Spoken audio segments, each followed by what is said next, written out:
students. Welcome to the new chapter Accounting for Incomplete Records. कहने का मतलब है सी क्या आपको लगता है कि हर person journal, ledger, subsidiary books, BRS, bills of exchange books create करता होगा, फिर ट्रेडिंग, पी&एल, सीए के साइड? नहीं। इंडिया एक डेवलपिंग कंट्री है और उसमें बहुत सारे लोगों के जो बिजनेस है वो इस लेवल पर नहीं है कि वो अपने खाते डबल एंट्री सिस्टम से बनाए। वो बनाते हैं इनकम्प्लीट रिकॉर्ड्स। रजिस्टर लगाया होता है, एक रजिस्टर में लिखते हैं कितने पैसे आए, कितने पैसे गए। एक रजिस्टर में लिखा होता है कितने लोगों से पैसे लेने हैं, और एक रजिस्टर में लिखा होता है कितने लोगों को पैसे देने हैं और कितने। That's it. एक कैश रजिस्टर होता है, एक डेटर रजिस्टर होता है, एक क्रेडिटर रजिस्टर होता है, और एक में एसेट्स हमें देख के पता लग जाते हैं कितने पड़े। अब जब साल खत्म होता है, उसे बैंक से लोन चाहिए या उसने टैक्स पे करना है, तो गवर्नमेंट बोलती है कि रिटर्न चाहिए। बैंक कहता है हमें रिटर्न चाहिए। अब रिटर्न फाइल करने के लिए बुक्स चाहिए, बुक्स होती नहीं, तो आपका सीए, आपका अकाउंटेंट कहता है, आपका कोई अकाउंटेंट नहीं है, आप सीए के पास जाते हैं और बोलते हैं कि मेरे को रिटर्न फाइल करनी है। वो आपसे 500-1000 रुपए लेता है और आपके वो रजिस्टर्स को देख के, आपकी बैंक की पासबुक देख के एक एस्टिमेटेड प्रॉफिट निकालता है, नॉट एक्यूरेट, एक तुक्का जिसे हम कहते हैं अप्रोक्सीमेट प्रॉफिट्स निकाल के उस पर साइन कर देता है और नीचे मेंशन कर देता है कि ये अकाउंट्स के जो प्रॉफिट है वो इनकम्प्लीट रिकॉर्ड से आई है, जिसे हम सिंगल एंट्री भी कहते हैं। सिंगल एंट्री, कुछ एंट्रीज का डबल इफेक्ट रिकॉर्ड किया जाता है, कुछ एंट्रीज का सिंगल इफेक्ट रिकॉर्ड किया जाता है, और कुछ एंट्रीज का रिकॉर्ड किया ही नहीं जाता। Accounting for incomplete records. Let's proceed. And the first lecture is introduction. There are two systems of accounting for all business transactions, namely the double entry system and the single entry system. Having studied the double entry system so far, अभी तक हमने जो किया है वो सारा double entry system था। We are well aware of its underlying basis and principles. However, the single entry system is in complete contrast to the double entry system. Single entry system जो हम करने जा रहे हैं ये completely single entry, double entry system से opposed है and does not follow the same set of rules. The most basic rule being that recording the dual aspect of every transaction, recording both debit and credit. Single entry system or incomplete accounting records are those accounting records which are not prepared according to the principles of double entry system. The definition is, as noted above, single entry system or accounting for incomplete records does not maintain records according to double entry system. The system is not based of any scientific reasoning. ये method follow करने का कोई logic नहीं है, accept कि आप accountant afford नहीं कर सकते, आपका बिजनेस बहुत छोटा है। It is incomplete and unsatisfactory system, lacking its accurate information of its operation for the business. The term single entry is vaguely used to refer to any method of maintaining accounts which does not conform the strict principle of double entry system. Single मतलब rules follow नहीं करा double का. There are two definitions that can be read by you. Thus, from the above, it can be derived that single entry system or single entry bookkeeping is an accounting method which records underlying both the aspects of certain transactions. कुछ transactions के दोनों aspects record होते हैं, only one aspect for another transactions.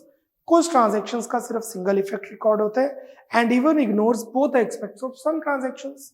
और कुछ transactions पूरी तरह से ignore की जाती हैं. It has no fixed set of rules to record the financial transactions and thus underlying the incomplete form of recording the accounting purposes. It is because of the reasons mentioned above that the single entry system fails to present the wholesome and all-inclusive information required by the management. Proprietor अपने business की full information नहीं ले सकता financial books से. Single entry system mainly maintains cash book, जो मैंने कहा cash register, personal accounts of debtors and creditors, जो मैंने कहा debtors, clients and suppliers का register. Generally, single entry system ignores nominal account and real account except cash account. Normally machinery account, depreciation account, salary account record नहीं किया जाता. Hence, it is an incomplete form of double accounting system, entry system, which fails to disclose the true profit or loss and financial position of business organization. इतनी सारी limitations होने के बाद भी businesses इसे record करते हैं, businesses इसे follow करते हैं, जो business छोटे होते हैं और उन्हें accountant रखने की जरूरत नहीं होती. अगर आपके डैड के बिजनेस में एक परमानेंट अकाउंटेंट है तो वो डबल एंट्री सिस्टम फॉलो कर रहे हैं, बट उसी टाइम पे आपके बिजनेस में अगर कोई परमानेंट अकाउंटेंट नहीं है तो आपका business single entry system follow कर रहा है. Cool. This is what the theoretical concept. We have the features, advantages, disadvantages and the differences. We'll be doing it later. इस पर हम आगे मूव करते हैं. अब हम प्रॉफिट कैसे निकालेंगे, हाउ टू कंप्यूट प्रॉफिट. देखिए समझिएगा, हम बात करते हैं डबल एंट्री सिस्टम की.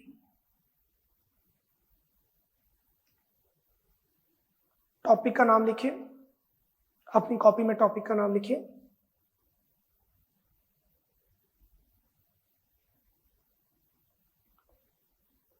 Computation of profits. प्रॉफिट्स कैसे कंप्यूट करते हैं इस मेथड में. पहले मैं आपको डबल एंट्री सिस्टम फॉलो करवा रहा हूं. कैपिटल, इसमें प्लस करते हैं एडिशनल कैपिटल, इसमें माइनस करते हैं ड्रॉइंग्स, इसमें प्लस करते हैं नेट प्रॉफिट और हमारे पास आती है क्लोजिंग कैपिटल. यही होता है ना, कैपिटल में additional capital plus drawings minus net profit plus और हमारे पास ये कैपिटल आ जाती है. ये तो डबल एंट्री सिस्टम था, तो इसको हम लेके चलते हैं स्टेटमेंट फॉर्म में.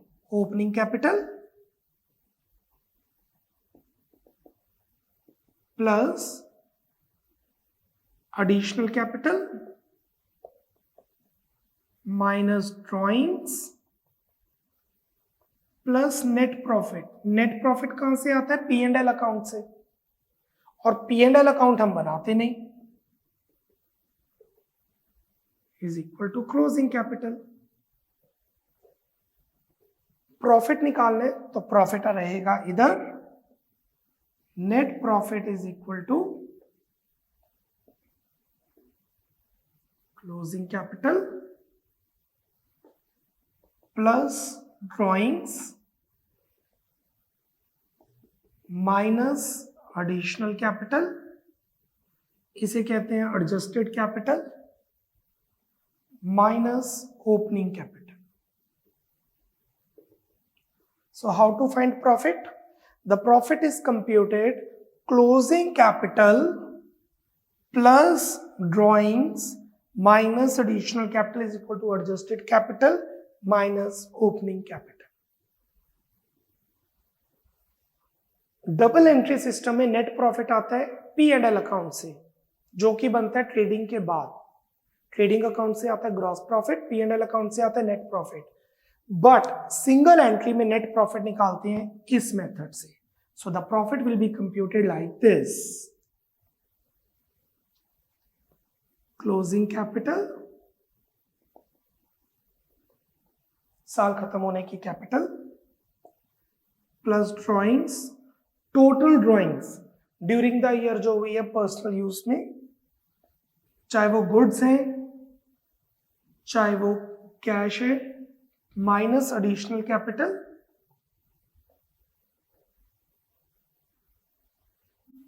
ड्यूरिंग द ईयर जितनी भी कैपिटल एडिशनल है वो माइनस करेंगे,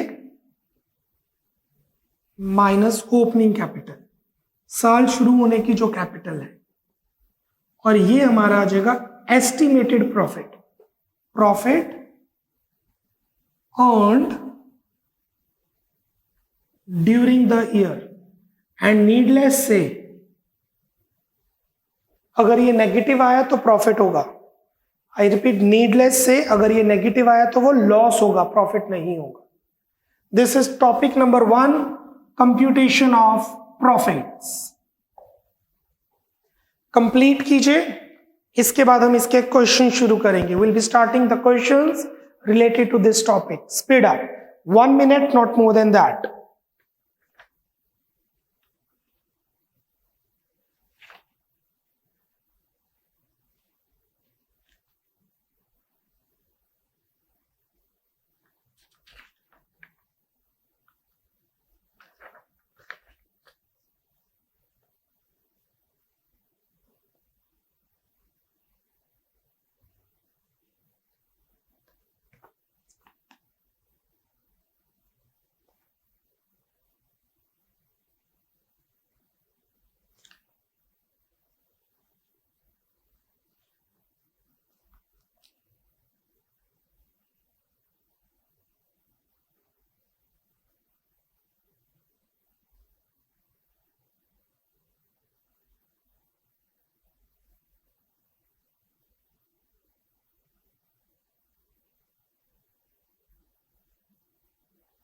Let's start with the questions now. Question number 1. Vikas maintains his books of accounts on single entry system. He provides the following information from his books. Find out additional capital introduced in the business during the year. आपको additional capital निकालनी है. Let the additional capital be X. Additional capital को X मानते हैं. So we have closing capital 2 lakh plus drawings 50,000 minus additional capital X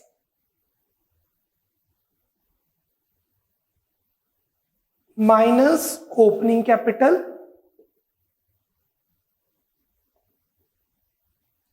$1,30,000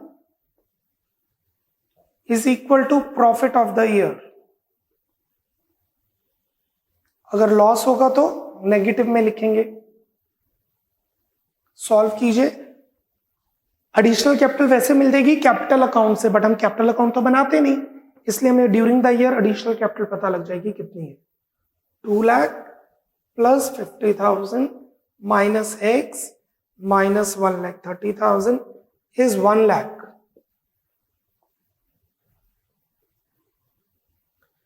250 minus 130, 120 minus x is 1 lakh. X is equal to rupee 20,000. Additional capital introduced during the year is rupee 20,000. Isn't it? 2,250 minus 20, 230. Perfect. You got the right answer. Question number 2. Myung does not keep proper records of his business. He gives you the following information. Calculate the profit or loss for the year. Closing capital. Capital on 31st March, 1,25,000 plus drawings 30,000 minus additional capital added during the year. जो चीज नहीं given वो 0 मान लेंगे, nil लिख देंगे, dash. ये आ गई हमारे पास this plus this minus this is adjusted capital minus opening capital 1 lakh is profit of the year.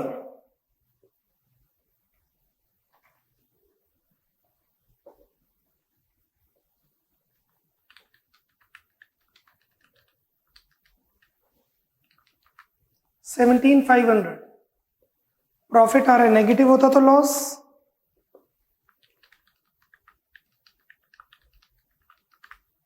Profit. बस ऐसे प्रॉफिट निकाल लेते हैं, एस्टिमेटेड प्रॉफिट। P&L अकाउंट तो बनता नहीं क्योंकि। Moving to question number 13th. Question number 13th. Very important question. Himanshu, a sole proprietor, keeps his books on single entry system and provides you the information that his capital on 31st March is 266,400. Closing capital rupee 266,400, क्योंकि 31st मार्च को given है, and is capital on 1st April is 190,800. Opening capital 1,90,800. He further informs you that during the year he withdrew his household purposes 18,900. उसने 18,900 business के लिए में से निकाले हैं. Drawings 18,900. He further brought some amount in the business by selling his investment 20 at 10% premium. Now this is the main line. उसने घर की इन्वेस्टमेंट बेची, उसने घर के ऑर्नामेंट्स बेचे, उसने घर की ज्वेलरी बेची और वो पैसे बिजनेस में ले आया. 20,000 की गोल्ड, उसके पास एक गोल्ड का कॉइन था 20,000 का, उसने 20,000 का गोल्ड कॉइन बेचा और वो पैसे बिजनेस में ले आया 10% प्रीमियम पे. प्रीमियम का मतलब profit. Underline the word premium. Premium means profit, discount means loss. Premium means profit, discount means loss. 20,000 रुपए की चीज 10% के प्रॉफिट पे बेच के वो पैसे बिजनेस में ले आया. एडिशनल कैपिटल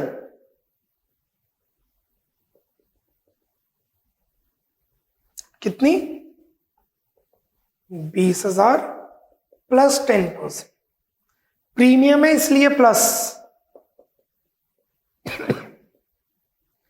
डिस्काउंट होता तो माइनस करते. प्रीमियम है इसलिए प्लस, डिस्काउंट है तो होता, लिखा होता तो माइनस करते. 22,000 वो बिजनेस में ले आया, डिस्काउंट होता तो माइनस, यहां 18,000 आ जाता. Got it? This is the main point जो मुझे एक्सप्लेन करना था additional capital. Now will compute profit. Closing capital 266,400 plus drawings 18,900 minus additional capital 22,000 minus opening capital 1,90,800. ये हमारे पास आ गया profit of the year. During the year जो हमने profit कमाया, बट ये एस्टिमेटेड होगा, एक्यूरेट नहीं. 266,400 plus 18,900 minus 22,000 minus 190,800 is 72,500.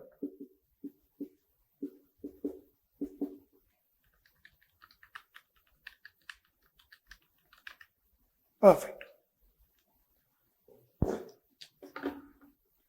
So I'm giving you 1.5 minute. Please verify question number 1, question number 2 and question number 13.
Okay, moving to the features of this system.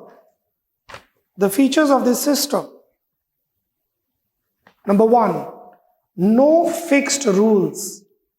इसके कोई rules नहीं होते. जैसे हमने किया है, डेप्रिसिएशन ऐसे क्रिएट करेंगे, प्रोविजन मेंटेन हो रही है तो ये नहीं हो रही, ऐसे कोई रूल नहीं है. प्रोप्राइटर अपने हिसाब से बुक्स मेंटेन करता है. Incomplete system.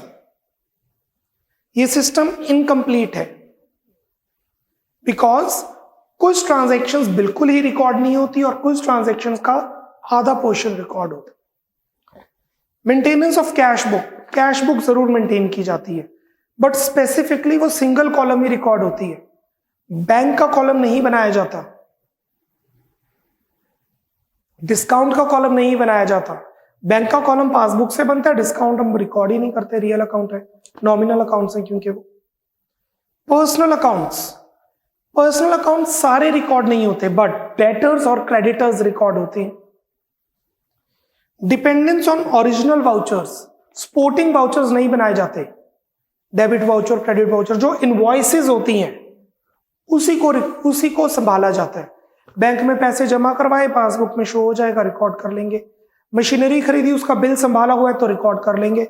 बिल नहीं संभाला हुआ तो शायद वो रिकॉर्ड भी ना हो. Preparation of final accounts. In the absence of all nominal and real accounts, the final accounts cannot be prepared easily. और अगर easily बनेंगे तो वो estimated बनेंगे. Final accounts can only be prepared after converting single entry into double entry and finding the missing figures. Conversion करना बहुत difficult है. मतलब आप single से double की तरफ move कर रहे हैं. It is very difficult. By conversion of information, even then the figures of assets and liability will be based, underline, merely on estimates. सिर्फ एक estimated values आती हैं. That is why the statement of assets and liabilities under this system is called, underline, statement of affairs and not balance sheet. अगर मेरे पास ये closing capital नहीं है तो मैं बैलेंस शीट से निकालूंगा, बट बैलेंस शीट तो होती नहीं. बैलेंस शीट की जगह होता है स्टेटमेंट ऑफ अफेयर्स, क्योंकि एस्टिमेटेड वैल्यूज होती है ना.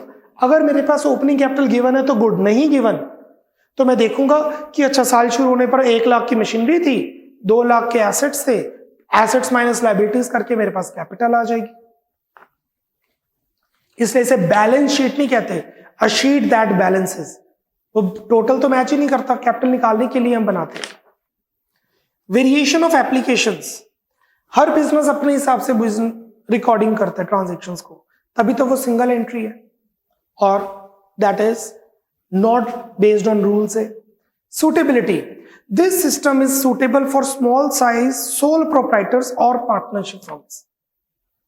सिर्फ बिजनेसमैन छोटे ही रिकॉर्ड करते हैं ऐसे. It is not suitable for a joint stock company because of legal provisions. आपका बिजनेस बड़ा हो जाएगा, आप कंपनी बन जाएंगे, या आप छोटी कंपनी है, स्टार्टअप है, आप सिंगल एंट्री फॉलो नहीं कर सकते, आपको डबल एंट्री ही फॉलो करना पड़ेगा. लीगल प्रोविजंस है ये. I hope you are clear with the features. और यही फीचर्स हमारे एडवांटेजेस और डिसएडवांटेजेस बन जाएंगे. I hope you are clear with the statement of affairs concept. एक क्वेश्चन करते हैं, आपको ज्यादा क्लैरिटी आएगी. स्टेटमेंट ऑफ अफेयर्स है क्या? Question number 3. Question number 3.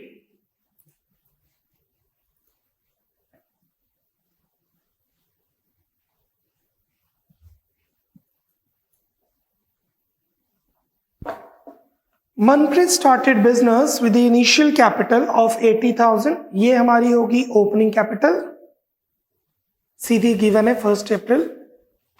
On 1 October he borrowed 18,000 from his friend Monica. Loan लिया 18,000 का जिसपे ब्याज देना बाकी है. And introduced additional capital 8,000. जो पैसे मोनिका से लिए वो हो गया लोन, जो पैसे अपने इन्वेस्ट किए वो होगी additional capital. On 31 March his position was as follows. Cash इतना, बैंक इतना, स्टॉक इतना, डेटर इतने, क्रेडिटर इतने. You are required to calculate the profit और loss incurred by the firm when the drawings for the year are 2,000. आपको profit loss निकालने, drawings given है. Check कीजिए इस क्वेश्चन में क्लोजिंग कैपिटल नहीं given,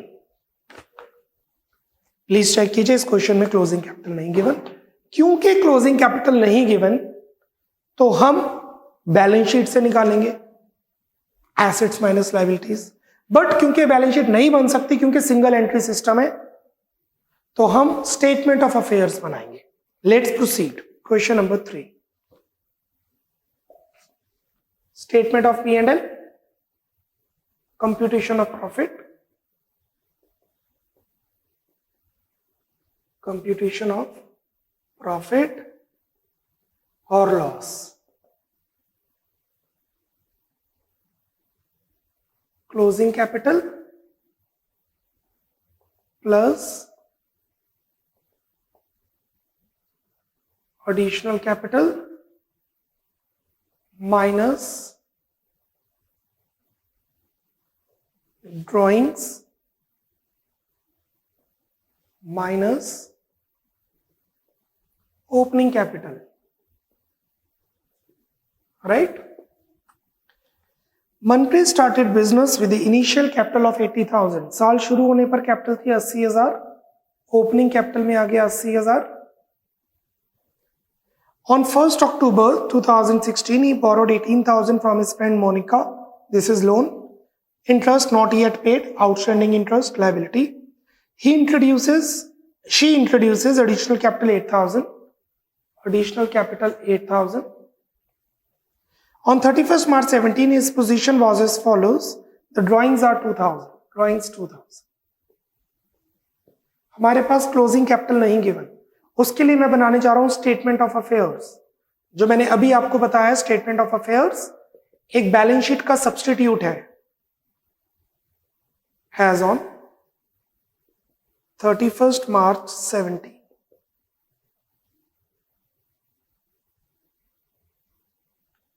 liabilities amount, assets amount। हम balance sheet इसलिए नहीं कह सकते क्योंकि बैलेंस शीट तो मैच करती है ना एक्सेप्ट सस्पेंस अकाउंट केस में, बट ये तो मैच ही नहीं करेगी क्योंकि कैपिटल ही नहीं गिवन। हिज पोजीशन है कैश 36,000, नो मार्शलिंग क्योंकि बैलेंस शीट नहीं है, बैंक 4,000।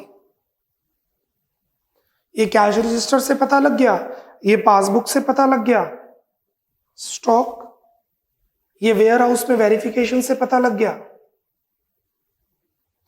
डेटर्स ये डेटर के रजिस्टर से पता लग गया, क्रेडिटर्स और ये बिल बुक से पता लग गया जिसको पैसे देने। अगेन एस्टिमेटेड है क्योंकि डबल एंट्री तो होता नहीं है। बैलेंसिंग फिगर कैपिटल आ जाएगी, capital balance.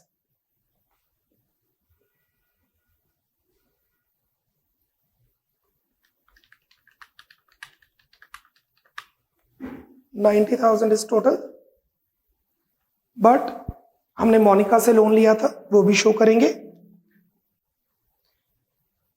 Balancing figure capital आएगी, बट हमने ड्यूरिंग द ईयर मोनिका से लोन भी लिया और मोनिका का लोन हमारी लाइबिलिटी है।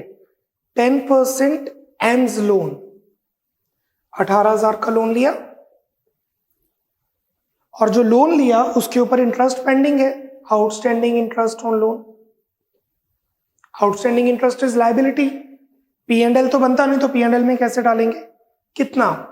18,000 का 10% फॉर अक्टूबर, नवंबर, दिसंबर, जन, फेब, मार्च, 6 मंथ्स। 18,000 का 10% फॉर 6 मंथ्स पेंडिंग है। क्वेश्चन में लिखा है interest yet to be paid या इंटरेस्ट नॉट पेड, 900। अब बैलेंसिंग फिगर आ जाएगी कैपिटल और ये हमारी कैपिटल होगी क्लोजिंग 31 मार्च की है इसलिए total is 90,000 minus 20 minus 18 minus 9। Closing capital आ गई 51,100, 51,100।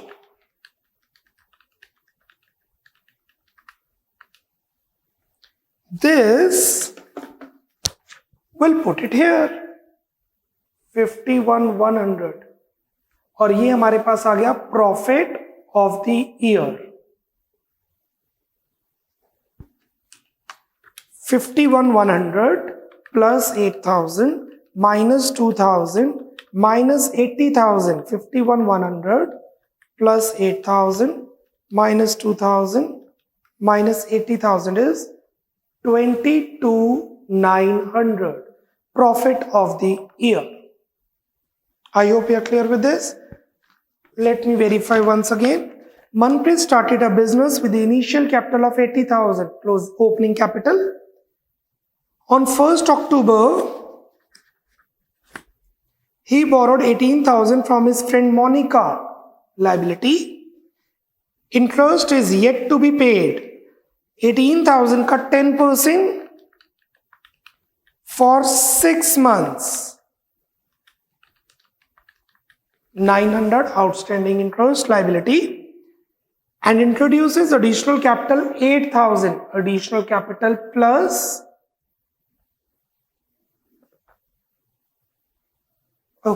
this is plus drawings and minus additional capital. You must have noticed that. So the drawings are 2,000 जो add होंगी and additional capital is 8,000 जो subtract होगा.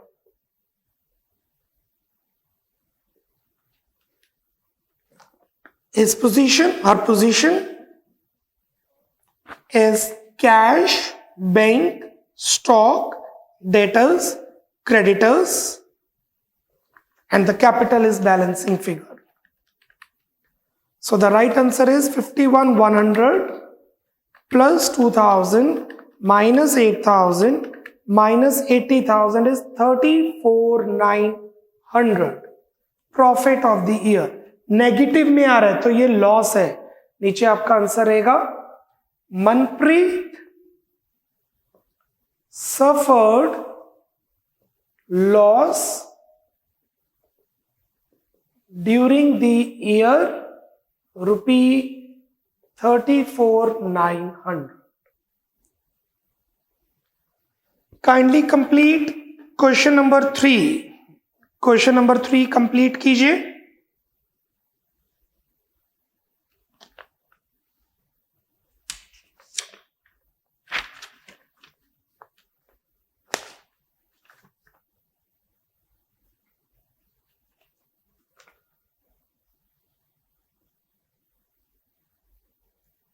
Speed up.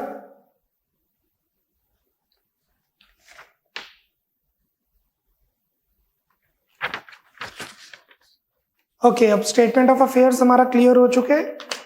Kindly open difference between statement of affairs and balance sheet on page 3. Balance sheet और statement of affairs का difference. Purpose. The main purpose of balance sheet is to ascertain financial position. Balance sheet का main purpose होता है कि आपको पता लगे कितने एसेट्स कितनी liabilities. The main purpose of statement of affair is to ascertain capital. Statement of affairs का मेन पर्पस है कैपिटल निकालना. Basis of preparation. It is based on ledger account balances maintained as per double entry system of book keeping. Ledger account का जो carry down होता है वो balance sheet में जाता है. It is based on information obtained by recording the single entry system. और ये हमें सिर्फ इंफॉर्मेशन होती है जो रजिस्टर में रिकॉर्ड किया हुआ है. The value of assets and liabilities shown in balance sheet are the actual values of the ledger accounts. Actual values as per depreciation, etc. The value of assets and liabilities shown in the statement of affairs are merely the underlying estimates and the physical verification. Warehouse में जाके check किया कितना stock पड़ा है, passbook में जाके bank से देखा कितना बैंक में पैसा पड़ा है, जेब में कितना पैसा पड़ा है, एस्टिमेट. अगर जेब से 1,000 गिर जाए तो हमें पता भी नहीं चलेगा कि लॉस बाय थेफ्ट या चोरी हुई है या whatever the reason is, because हम सिंगल एंट्री फॉलो कर रहे हैं. Tallying of balance sheet is the sign of accuracy since it is prepared through trial balance. Balance sheet match कर रही है इसका मतलब आपकी अर्थमेटिकल एक्यूरेसी है, कैलकुलेशन मिस्टेक नहीं है. Tallying of statement of affairs is not a sign of accuracy since it is not prepared through trial balance. Statement of fair match करता ही नहीं है, मैच करवाना पड़ता है बैलेंस डाल के. Omission of any asset and liability can easily be detected while as total of both sides do not tally. अगर balance sheet match नहीं करती तो हमें पता लग जाता है कहीं मिस्टेक हुई है, हम रीवेरीफाई कर सकते हैं. Omission of any asset and liability cannot easily detected as both sides may still tell. कोई चीज ना भी डालो ये तो फिर मैच कर जाएगा क्योंकि कैपिटल की वैल्यू कम ज्यादा हो जाएगी. It is more reliable because it is based on double entry principles. Balance sheet बहुत ज्यादा रिलायबल है, not more reliable. It is the most reliable situation if it is audited, जिसपे CA के sign हो. It is less reliable because it is based on incomplete records and estimates. आपको bank से loan लेना मुश्किल होता है इसके बेसिस पर. Accounting method. It is prepared when double entry system is followed. It is prepared when single entry system is followed. Preparation of trial balance. Under this system, trial balance is prepared. Optional होता है, लिख लीजिए optional. बनाया जा सकता है, बनाना है या नहीं वो आपकी मर्जी है. Under this system, trial balance is not prepared. Cannot be prepared. So, balance sheet जब बनती है तो ट्रायल बैलेंस ऑप्शनल है, बनाना है या नहीं, पर बना सकते हैं. स्टेटमेंट ऑफ अफेयर्स में ट्रायल बैलेंस बन ही नहीं सकता है क्योंकि हमारे पास लेजर अकाउंट्स के बैलेंसेस होते ही नहीं है. I hope you are clear with this. This is all about lecture number 1.